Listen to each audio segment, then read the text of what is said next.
With Modern Horizons 3 in the rear view, we look ahead to Bloomberg. Foundations or... No, wait. Oh, that's right. We're looking forward to Duskmourn. Gosh, there's a lot of sets going on and a lot of previews happening all at the same time.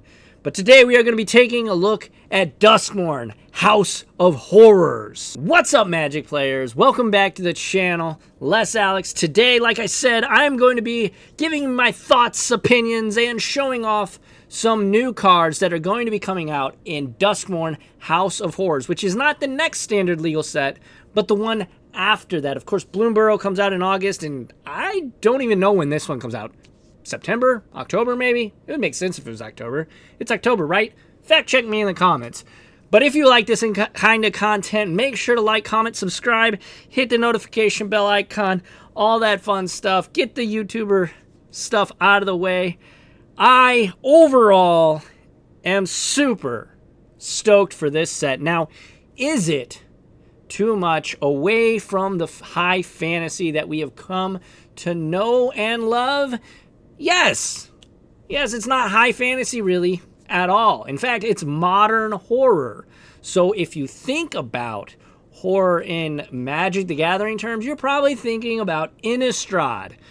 And as much as I love the original Innistrad set, this is not that, and I am happy about that because we have so many already cool Easter eggs and cookie crumbs to just morsels to eat up, and I am so stoked because I love classic 80s horror movies. I'm talking about Jason. I'm talking about Michael Myers, Freddy. The Ring has an appearance of, well, not The Ring, but it is definitely an homage to The Ring, one of my favorite horror movies of all time. Scared the absolute living hell out of me as a kid. I still can't look at static on a TV. Actually, let's just look at that one right here, because that is the absolute most terrifying card in this. This is Cursed Recording, and it is a 4-mana artifact. Whenever you cast an instant or sorcery spell, put a time counter on Cursed Recording. Then, if there are 7 or more time counters, you can remove those counters, and it deals 20 damage to you. You can tap it, and when you cast your next instant or sorcery spell, copy that spell. You may choose new targets. So, obviously, this has some vibes from The Ring, from the Cursed Recording. Samara in 7 days, they're going to get you. So, she's going to get you.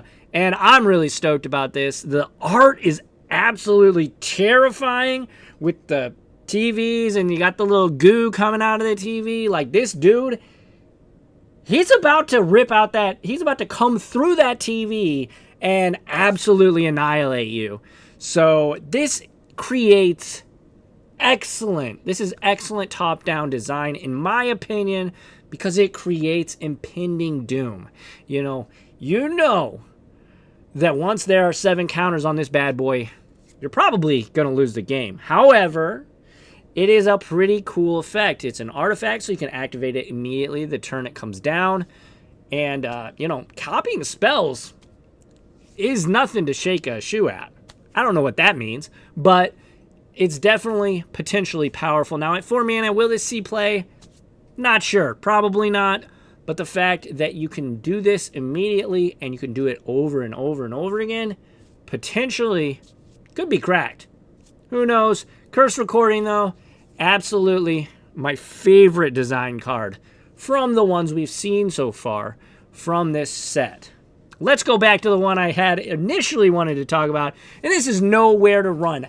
Basically, I'm going to be a broken recorder on this one. We have Nowhere to Run because this also creates impending doom. It has Flash.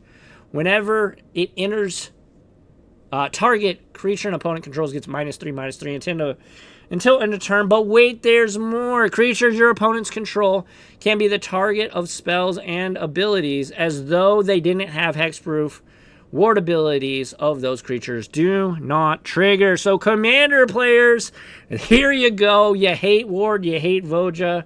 This is the card for you if you're playing black. I don't ever want to hear you complain about ward again, because this card is the perfect remedy.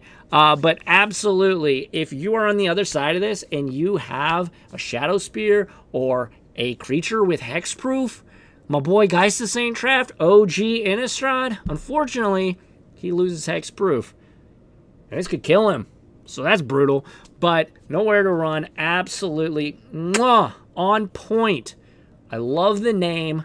I love what it does. It makes perfect sense. Whew. All right, moving on to the next one. We have FOMO. Who doesn't, right? Who doesn't have FOMO? Fear of missing out. At this point, Wizards of the Coast is just trolling us. They know.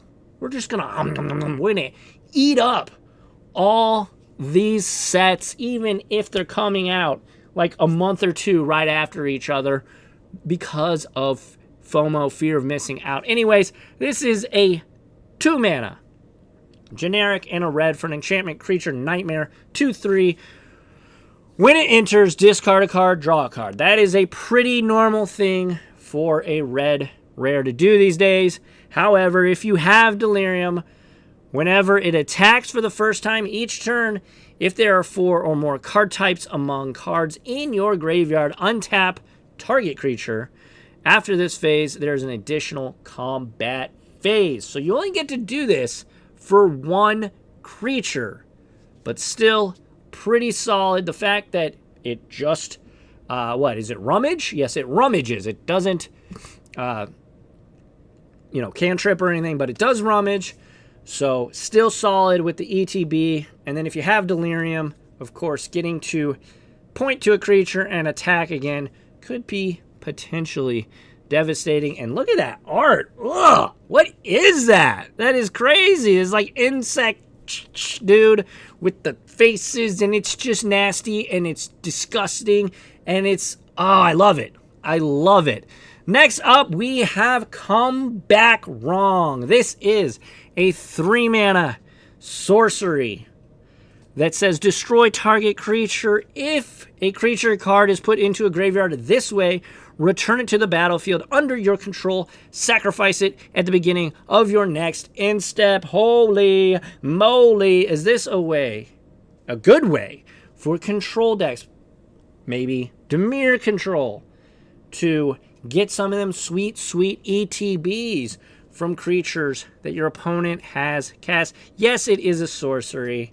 And yes, you don't get haste with this creature, and you don't get to attack with it probably, unless it has haste. That's sick. But yeah, you get the triggers. So, ooh, hey, that's a nice Atraxa. I don't mind if I do. Enters. Trigger. I pick this. Sounds great. Niv Mizzet, same. Probably not Niv Mizzet as much because you got to kind of build around that card. But Come Back Wrong. Look at this. Evil Dead vibes. I love it. And we are this card almost more than any other card in the ones they've showed us so far, and especially the ones I'm going to be talking about today. This one right here, this one is absolutely showing off the fact that we are in pretty much current times, because those look basically like Yeezys. They do. Those are Yeezys. But yeah, Come Back Wrong. Absolutely stoked for this card. Look at that evil, demonic looking. Ugh, looks disgusting. Evil Dead vibes. I absolutely love it. The glowing eyes, the like smoke or whatever it is. And you can just tell that she's got that that like that they do in the movies, and that click, clack, clack, click, and I hate it, but I love this card. It's creepy. Oh, this set is on a roll. Next up, we got Chainsaw. Zing, ding, ding, ding, ding. I love that we have Jason. Pretty much, right? That's Jason, y'all. And I love this frame. I know TV, we're here. We're here now, all right? This is Magic the Gathering now. If it breaks your immersion, if you think that is jumping the shark for Magic the Gathering, well, there's no saving you. I guess enjoy Yu-Gi-Oh! Or whatever. But Chainsaw is a 2-mana artifact equipment. It costs a red and a colorless. When it enters, deal 3 damage to up to 1 target creature. So it bolts a thing. Not too bad. Whenever 1 or more creatures die, put a rev counter, I love that, on Chainsaw. Equipped creature gets +X +O, where X is the number of rev counters. So it enters, probably going to kill a thing, right? So there's 1 rev counter. And you're probably playing removal around this. So it's going to get rev counters. Now, is this card going to see play? Maybe not, but Chainsaw, I love it. I love this showcase. Absolutely gorgeous with the static. It's a TV. That's freaking Jason on a Magic the Gathering card. Whew. Okay, next up, we have the Wandering Rescuer. Now, the Wandering Emperor is a card near and dear to my heart. This is not that. However, this is a card that I'm probably not going to like too much because it is a 5-mana mythic. It is a legendary creature. Human Samurai Noble for a 3/4 with Flash and Convoke. It also has double strike, and other tap creatures you control have hexproof. What does that mean? Well, I'm a control player. If I go to point a piece of removal at one of your creatures, you can tap it to convoke her in, and you fizzle my spell because you give it hexproof. This is a counter spell for removal spells. This is awesome. She's got double strike. This card is absolutely terrifying. I love the Wanderer as a character. I love the mystique behind her and how we don't know. We don't really know her backstory at all. We just know she's desparked now, obviously. She's a creature, and I'm super stoked. This is absolutely brutal art, too. Look, she is straight up slicing this fool, slicing and dicing this fool in half. This is awesome. This card is so good. Whew. If you thought Boros Convoke was nasty, now just wait till they get to counter your freaking removal spells. Next up, we have Doomsday Excruciator. Whoo! This has black, black, black, black, black, black. 6 black pips. 6. For a creature demon rare 6/6.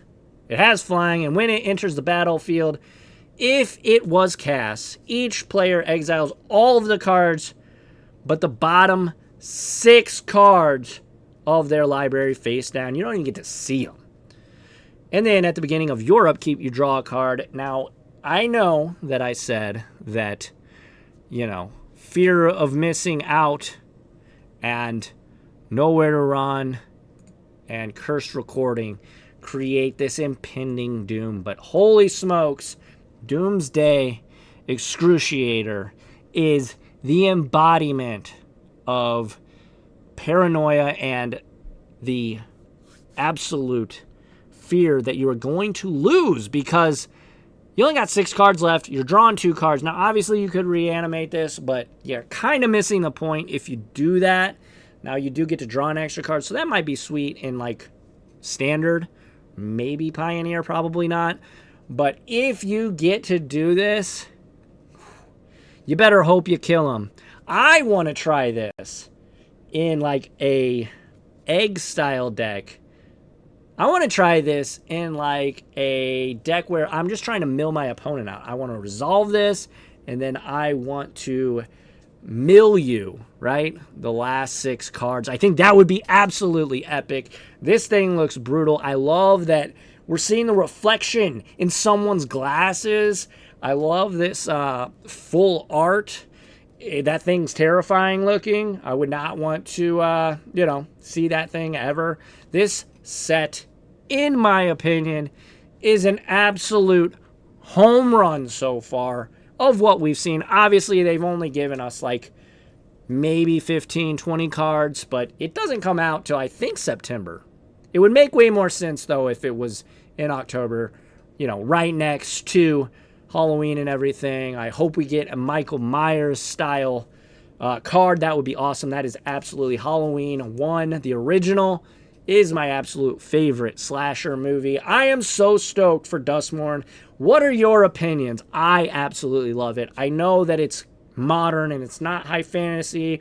We're not going to see elves and probably dragons. I don't care. This is modern Magic nowadays, folks. If you don't like it, the game's probably not for you anymore. And I get it. They're talking about Grey's Anatomy and Taylor Swift, Secret Layers and Beyond things. But this is a mainline set, and it's set basically in the 80s and 90s. I'm a 90s kid. I absolutely love this stuff. I love horror. I love specifically slashers and The Ring. I mean, holy smokes. Curse Recording is going to be one of my favorite cards, I think, of all time, just from a thematic standpoint. What are your thoughts, though? I really do. When I say I want to hear from you, I do. I respond to every single comment in the comments section. Make sure to like, comment, subscribe, hit the notification bell icon. I make Magic the Gathering content about Magic news and competitive gameplay stuff all the time here on the channel. 1 to 4 videos a week. So if that's your jam, it would mean the world to me if you subscribed. But yeah, everybody, thank you all so much for hanging out with me and watching this video. Until next time, keep it weird. Adios.